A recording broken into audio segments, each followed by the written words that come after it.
You're an abomination. Your life does not matter. Your lifestyle is a sin. Who you are is a sin. Your love is not legitimate. These are all things that I've been confronted with as a black gay Christian man. And growing up, I did not know what homosexuality was. We had like this very militant pastor who would get up in the pulpit and he would just talk about AIDS and HIV. He would talk about abortion. And then he started using this term homosexuality. And this seemed to get people really, really riled up. I did not know what homosexuality was until he started saying things like two boys kissing. And I would be like, I like to kiss boys. I think he's talking about me. And then that's the beginning of what started to damage my relationship with God. And you have to kind of ask yourself, when is this going to stop? And I guess that's what I want to talk about. Homophobia in the black church is something that has been going on for like a really long time. As of recent, it seems like something that has really begun to just happen, just over and over and over again. Recently here in DC, there's one church, Greater Mount Calvary Holy Church, and there's so many homosexuals in that church, it is ridiculous.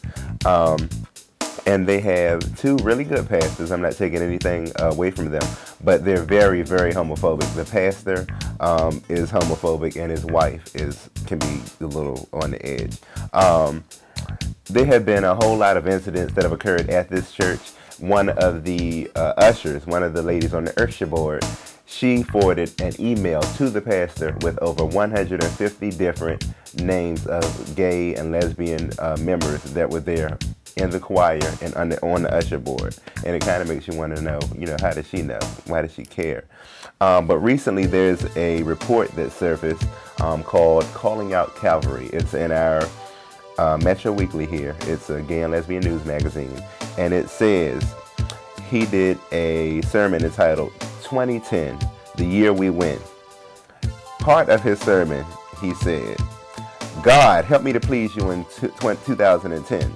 Because if I please you, I will win. And I only please you with an acceptable lifestyle, not an alternative lifestyle. And sex is only pleasing to God in the marriage bed, and the marriage bed is a man and a woman, the crowd answered. Oh, you're scared to say it, chided those. Owens chided those who had not already called out. It's a man and a woman. If marriage wasn't between a man and a woman, you wouldn't be here, because two men doing it does not produce kids. Two women doing it doesn't produce kids. It's all about the family. He then went on to compare homosexuality to recreational drug use. How long will we take this as African American gay and lesbian people? How long will we take this as gay people, period? I mean, to go to a church and to have someone condemn who you are, that's an abomination. The God that I know is very accepting of people regardless of their race, age, creed, gender, sexual orientation, or whatever. One of my favorite Bible verses is Psalms 139, verse 13 through 14, which says, You knew me in my mother's womb. I praise you because I am fearfully and wonderfully made. Your works are wonderful, and I know that full well. That blesses me. Another one is John 3:16, which states, For God so loved the world that he gave his only begotten Son, that whosoever believeth in him should not perish but have everlasting life. He didn't say, a heterosexual Caucasian male, or a big black man that stands in the pulpit bashing gays. He said whosoever. And that's something that I hold on to. Pastor Owens went on in another sermon and said, the church is not for punks or sissies, but someone who can commit to Jesus Christ, not faggots or sissies. So if you're straight, thank God that you're straight. Again, that's the abomination.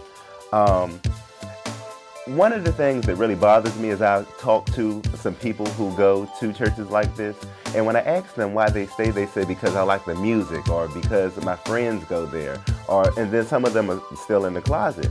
And my whole thing is, if you go to a church like this and you condone this type of behavior, this kind of rhetoric from your minister, not only are you continuing to contribute to your own low spiritual self-esteem, but you're also saying that this is right, and it's not right.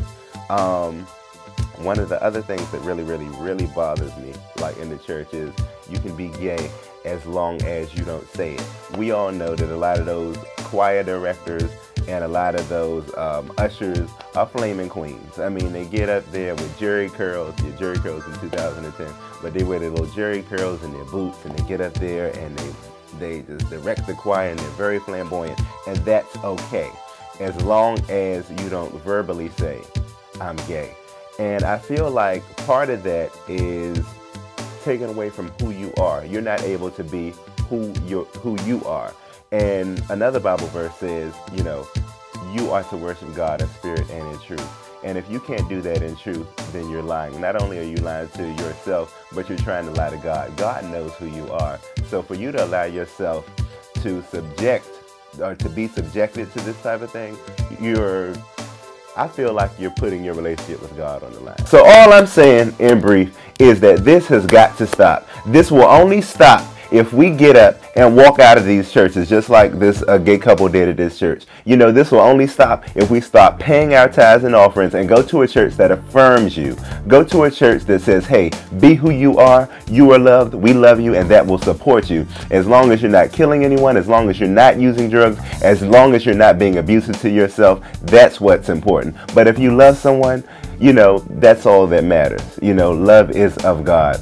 And if you are sitting in these churches, if you are condoning this type of rhetoric, then sadly, I think you deserve everything that you're getting. We, as people, whether you're gay or straight, we need to start letting these pastors know what you're doing is not right. It is not right to bash from the pulpit, and we need to get up, we need to walk out. Do not stay in these churches, do not stay in these types of situations, and create a dialogue wherever you are. I will be coming back, and we're going to be discussing more topics. Thank you for joining me, and see you next time.